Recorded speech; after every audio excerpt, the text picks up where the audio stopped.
2025-26 वित्तीय वर्ष 31 मार्च के पूर्व तक उसे निर्धारित किया जाना है, अर्थात बजट बनाकर विधानसभा में प्रस्तुत और पारित किया जाना है।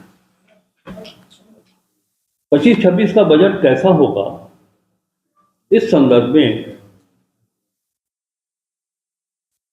हम आप सबों को संबोधित करते हुए कहना चाहते हैं, माननीय मुख्यमंत्री श्री हेमंत सोरेन जी के नेतृत्व में इंडिया गठबंधन की सरकार का आगामी बजट 2025-26 राज्य की सभ्यता, संस्कृति तथा झारखंड वासियों की भावनाओं के अनुरूप होगा। अबुआ बजट गरीबों, शोषितों, वंचितों, दलितों, आदिवासियों, अल्पसंख्यकों, सामान्य जाति के आर्थिक रूप से कमजोर लोगों, युवाओं, महिलाओं, मजदूर, किसानों की आवश्यकता व उम्मीदों के अनुरूप हो, इसके लिए राज्य सरकार ने अबुआ बजट पोर्टल पर पंजीकरण एवं सुझाव देने की प्रक्रिया की शुरुआत आज दिनांक 5 जनवरी 2025 को कर दी गई। अबुआ बजट की वेबसाइट के माध्यम से आम जन मोबाइल नंबर अथवा ईमेल से पंजीकरण करके किसी विस्तृत योजना, विशेष योजना, व्यापक योजना, विभागवार अथवा सामान्य महत्वपूर्ण सुझाव दे सकते हैं। श्री हेमंत सोरेन के नेतृत्व वाली सरकार बजट प्रक्रिया में आम जनों के सुझाव को शामिल कर झारखंड वासियों की भावनाओं के अनुरूप बजट को पारदर्शी बनाना चाहती है। राज्य सरकार का यह प्रयास है कि अर्थव्यवस्था को मजबूत बनाते हुए हम राज्य के अंतिम पंक्ति के व्यक्तियों का आर्थिक और सामाजिक उत्थान कर सके, ऐसा 2025-26 का बजट होगा। वर्ष 2025-26 के लिए प्राप्त होने वाले सुझावों को विद्वान अर्थशास्त्री, बुद्धिजीवियों तथा प्रमुख सामाजिक संगठनों को आमंत्रित कर उनके अवलोकनार्थ प्रस्तुत किया जाएगा। तत्पश्चात अबुआ बजट को राज्य सरकार के द्वारा अंतिम रूप दिया जाएगा। हम ये भी देना चाहते हैं कि श्री हेमंत सोरेन की सरकार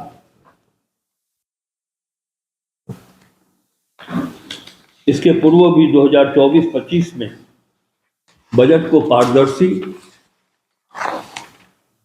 बनाने के उद्देश्य से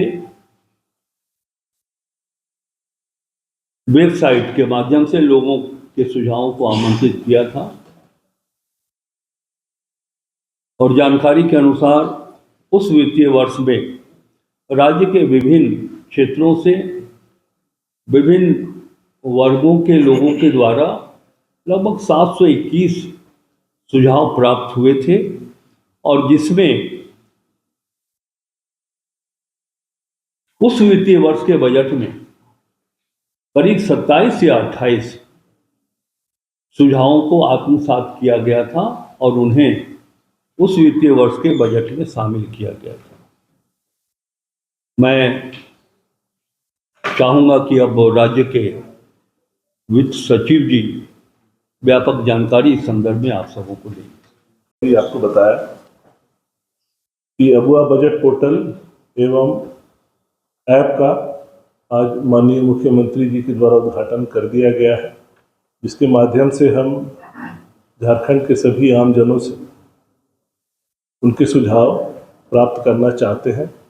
और ये जो माध्यम है पोर्टल और ऐप, यह 17 जनवरी तक चालू रहेगा और हम उम्मीद करते हैं कि बढ़ चढ़ कर लोग इसमें हिस्सा लें और अपनी बातों को सरकार तक पहुंचाएं कि उनका बजट कैसा हो। इसमें से जो चयनित होंगे सुझाव, उनको हम विभागों को भेजेंगे। विभाग उस वक्त पुनः मंथन करके अपने प्रस्ताव वित्त विभाग को भेजेंगे और उसको हम लोग बजट में शामिल भी करेंगे। और जो 3 सर्वश्रेष्ठ सुझाव होंगे उनको सम्मानित भी किया जाएगा। और साथ ही साथ आपको यह भी बता दें कि बजट बनाने की प्रक्रिया में हम लोग एक्सपर्ट्स लोगों की भी राय लेंगे और इसके लिए भी हम लोग वर्कशॉप करेंगे। 16 और 17 तारीख का दिन तय हुआ है। अलग अलग क्षेत्र विशेष के जो एक्सपर्ट्स हैं उनको बुलाकर विभागीय मंत्रीगण और सचिवों के साथ विचार विमर्श किया जाएगा और उनकी भी राय ली जाएगी कि झारखंड का बजट कैसा हो। और फिर जो एक्सपर्ट्स की राय आएगी और जो आम जनों की सुझाव आएंगे उनको समेकित करते हुए हम लोग माननीय मुख्यमंत्री जी के समक्ष इसके समापन समारोह में प्रस्तुत करेंगे और एक अंतिम निष्कर्ष पर पहुंचेंगे जो झारखंड के बजट का रूप लेगा और जिसे हम प्रस्तुत करेंगे। तो पुनः आप सभी के माध्यम से हम यही अनुरोध करना चाहेंगे कि आप आम जनों तक यह बात को पहुंचाएं कि वो बढ़ चढ़कर अपने सुझावों को हम तक भेजें। तो जैसा सचिव महोदय ने बताया 16 और 17 तारीख को जो तिथि निर्धारित हुई है तो अलग अलग विभाग के जो भी स्टेक होल्डर्स होते हैं उनको हम लोग आमंत्रित करते हैं और उनके बहुमूल्य सुझाव उसमें प्राप्त करते हैं। तो मुख्य रूप से 16 को 2 सेशंस तय किए गए हैं, फर्स्ट हाफ में सेकेंड हाफ में। तो उसमें कृषि विभाग, खान एवं भूतत्व विभाग, पर्यटन विभाग के जो स्टेक होल्डर्स होंगे उनको हम लोग आमंत्रित करेंगे। साथ ही साथ संबंधित विभाग के सचिव महोदय, माननीय मंत्रीगण सभी लोग आमंत्रित रहेंगे। तो उस विचार विमर्श के वक्त आगे की रणनीति तय की जाएगी कि उसमें से क्या क्या चीज अब बजट में हम लोग सम्मिलित करेंगे। 16 को सेकेंड सेशन में नगर विकास विभाग, पथ निर्माण उद्योग और ऊर्जा और परिवहन विभाग के स्टेक होल्डर्स के साथ बैठकें होगी। 17 तारीख को फर्स्ट हाफ में health department, education department, food and civil supply, skill development के स्टेक होल्डर आमंत्रित हैं। और 17 को सेकेंड हाफ में कल्याण विभाग, महिला बाल विकास और सामाजिक सुरक्षा विभाग के स्टेक होल्डर उसमें आमंत्रित हैं। सुरक्षा विभाग से हम जानकारी लेकर आपको उसमें अपडेट दे सकते हैं। सर, ये वित्त सचिव साहब ने कहा मैया योजना के बारे में तो बताया कि पैसा कहाँ से आएगा, कैसे मिलेगा। 2 स्कीम, मेजर स्कीम आप लोगों ने घोषणा कर रखा है। एक 450 में गैस सिलेंडर और दूसरा 250 यूनिट तक बिजली। ये मैंने पूर्व में भी ये कहा है कि जब आप एक्सपेंडिचर का रिपोर्ट मांगेंगे या देखना चाहेंगे तो हर 5वां वर्ष इस राज्य के लिए इलेक्शन ईयर हो जाता है और झारखंड को 2 इलेक्शन देखना पड़ता है, एक एमपी इलेक्शन और दूसरा विधानसभा का चुनाव। कोड ऑफ कंडक्ट जो लगता है 2 महीना 2.5 महीना उससे प्रभावित होता है एक चुनाव में, तो 5 महीना दोनों चुनावों को मिलाकर के MCC model code of conduct में ये समय हमारा चला जाता है। हम योजनाओं की शुरुआत नहीं कर पाते, क्रियान्वित नहीं कर पाते, तो इसका एक इम्पैक्ट पड़ता है। मुझे याद है कि कुछ दिनों पहले मैंने ये बताते हुए आप सबों को कहा था कि इसका इम्पैक्ट पड़ता है क्रियान्वयन पर, लेकिन इस गवर्नमेंट के लिए सबसे अच्छी बात यह है कि हमने जब तुलना किया था 2019 जो कि इलेक्शन ईयर था झारखंड के लिए, उस समय जो खर्च का प्रतिशत था हम उससे 2% आगे हैं, तो ये बहुत अच्छी बात है। लेकिन 42 था, अभी शायद 44% है। वो पेपर मेरे पास नहीं है, लेकिन जहां तक मुझे स्मरण है, हम अपने स्मरण के अनुसार ये बात आप सबों तक पहुंचा रहे हैं। तो इससे पता ये चलता है कि हर 5वां वर्ष जो इलेक्शन ईयर होता है उससे रेवेन्यू एक्सपेंडिचर पर इम्पैक्ट पड़ता है। लेकिन हमारे वित्त सचिव जी, मैं स्वयं, हमारे वाणिज्य कर के जो आयुक्त जी हैं, हम लोग की पूरी टीम इस बात के लिए प्रयासरत है कि जो रेवेन्यू संग्रहण का जो लक्ष्य है उसे हम समय पर पूरा कर लें और जो एक्सपेंडिचर है हम अधिक से अधिक क्वालिटी के साथ वो एक्सपेंडिचर हम कर सकें। लेकिन ये पता कब चलेगा जब 31 मार्च समापन का होगा, वित्तीय वर्ष का समापन होगा, तो वस्तु स्थिति और स्पष्ट हो सकेगी। एक चीज तो क्लियर आप लोग मैं अपने अनुभव को शेयर करना चाहता हूँ कि जब हम बिहार असेंबली में थे और वहाँ देखते थे, तो वहाँ उस समय प्लान नॉन प्लान था, तो वहाँ नॉन प्लान पर अधिक राशि कर्णांकित होती थी बजट की, और योजनाओं के ऊपर कम होती थी। लेकिन हेमंत सोरेन सरकार की यह जो फिनेंशियल मैनेजमेंट है, जैसा कि हमारे सचिव जी ने कहा कि 40% जो है सो एस्टैब्लिशमेंट के ऊपर और 60% स्कीम के ऊपर राशि खर्च हो रही है। इससे बेहतर फिनेंशियल मैनेजमेंट नहीं हो सकता है। सर आपसे ये ऐसे कि जो हाल की जो सरकारें हैं, हिमाचल की उदाहरण है, उन्होंने बहुत सी योजनाओं को प्रार्थना मुख्यमंत्री करते हुए वहाँ देखे जाते हैं। वैसा संकट यहाँ नहीं आया है, इसके लिए कुछ आप लोगों ने सोचा है? पहले तो आपके आंकड़े को थोड़ा शुरू कर दो। हमारे यहाँ जो बजट है वो 1,28,000 करोड़ का है, जिसमें लगभग 48,000 करोड़ के आसपास का ही हमारा स्थापना बजट है। तो आप समझ सकते हैं कि वो हार्डली हमको लगता 40% के आसपास, उससे भी कम ही है। तो हमारे पास स्कीम के लिए बजट काफ़ी अच्छे प्रतिशत में है, 60% एंड अबव है। 80,000 करोड़ हम लोग अपने स्कीम बजट में रखते हैं, और उस 80,000 करोड़ का एक अंश जो है 15,000 करोड़ जो है मैया सम्मान में जा रहा है।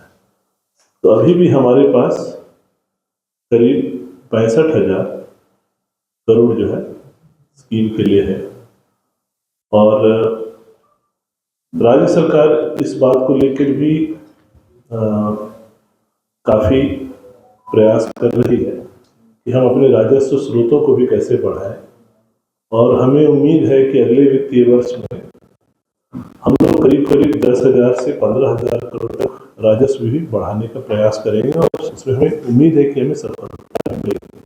और अगर ये हो जाता है तो फिर हम निरंतर गति से आगे बढ़ते रहेंगे, और सभी क्षेत्रों में संतुलित जो हमें खर्च करना है, चाहे वो स्थापना व्यय हो और चाहे वो स्कीम हेड में खर्च हो। स्कीम हेड में भी खर्च दो पार्ट में होता है, रेवेन्यू हेड और कैपिटल हेड।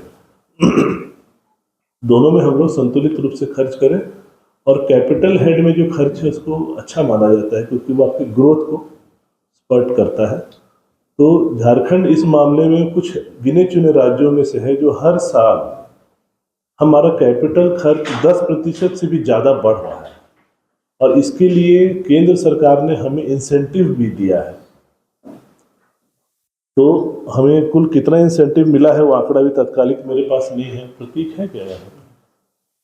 लगभग 450 करोड़। लगभग 450 करोड़ का हमें इंसेंटिव मिला है, इस बात के लिए कि हम हर साल अपने कैपिटल हेड में जो खर्च करते हैं वो हर साल 10% बढ़ा रहे हैं, जो कि एक अच्छे आर्थिक नीति का संकेत देता है। पॉजिटिव तो भारत सरकार को करना है, हम लोग तो डिमांड करने वाले लोग हैं, और हमारा डिमांड कितना सही है इस स्टेट का वो हम आपको बता रहे हैं। 2022 में तत्कालीन मुख्य सचिव श्री सुखदेव जी ने भारत सरकार के वित्त मंत्रालय को पत्र लिखा था, और उन्होंने सेक्टर वाइज डिमांड किया था कि इस सेक्टर में इतना बाकी है, इसमें इतना बाकी है। कुल 1,36,000 करोड़ उन्होंने बताया था कि ये बकाया है, आप झारखंड को दीजिए। 2023 में माननीय मुख्यमंत्री श्री हेमंत सोरेन जी ने भी पत्र लिखा।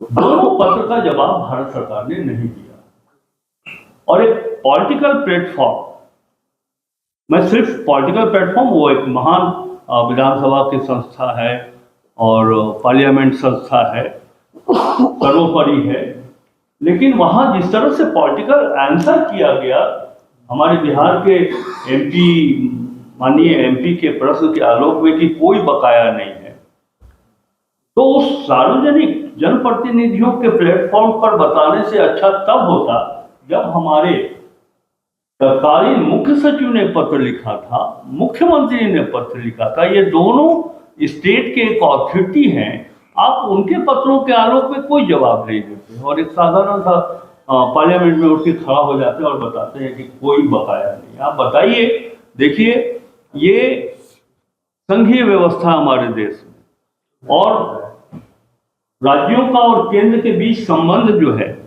वो एथिकल रिलेशन भी होता है। हमने डिमांड किया है, हमारा हक है, हम कोई भीख झारखंड नहीं मांग रहा है उससे। अगर राजनीतिक सुचिता है केंद्र सरकार के पास तो ये पैसा हमें वापस करे, और यदि ये पैसा वापस केंद्र सरकार नहीं देती तो लीगल पहलू भी है सामने, हम लोग उस पहलू को भी देखेंगे। कब तक वेट कीजिएगा सर ये पैसा? बहुत वर्षों से पैसा बाकी है ना, कोई डेडलाइन तो आपको नहीं दे सकते, लेकिन हम लोग इस दिशा में आगे बढ़ेंगे।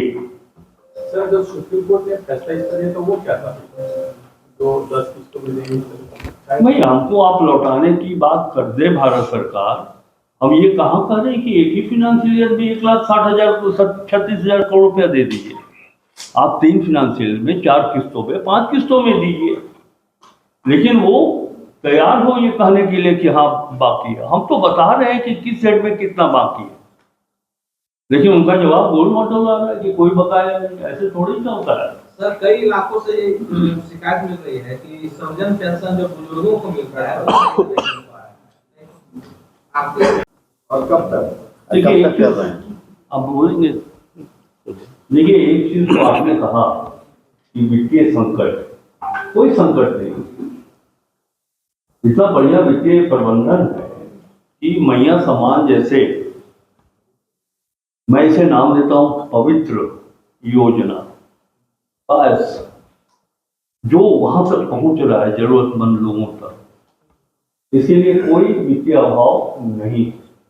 हमारे वित्त सचिव जी ने आपको कहा कि आगामी वित्तीय वर्ष में हमारा प्रयास होगा कि जो हमारा सेंट्रल असिस्टेंस से या राज्य का अपना जो ओन टैक्स है, दोनों मिलाकर के आज के तारीख में जो हमें मिल रहा है, हम उससे 10,000 से 15,000 अधिक रेवेन्यू की व्यवस्था करेंगे। ये हम सबों का प्रयास होगा और झारखंड के वित्तीय व्यवस्था के इतिहास में ये पहला अवसर होगा कि हम अपने रेवेन्यू को इंक्रीज करेंगे। ये सर इसको कब तक लागू कर रहे हैं? ये गैस एवं इंजीनियर बनकर भरे सफलता की ऊंची उड़ान, जहां साधारण छात्र भी झारखंड टॉपर्स बनकर बना रहे इतिहास। दूरदर्शी शिक्षाविद श्री विपिन सिंह के मार्गदर्शन में मेडिकल एवं इंजीनियरिंग के लाखों छात्रों के लिए आशा की किरण के रूप में goal nations leading institute. thefollowup.in. Like, share and subscribe. www.thefollowup.in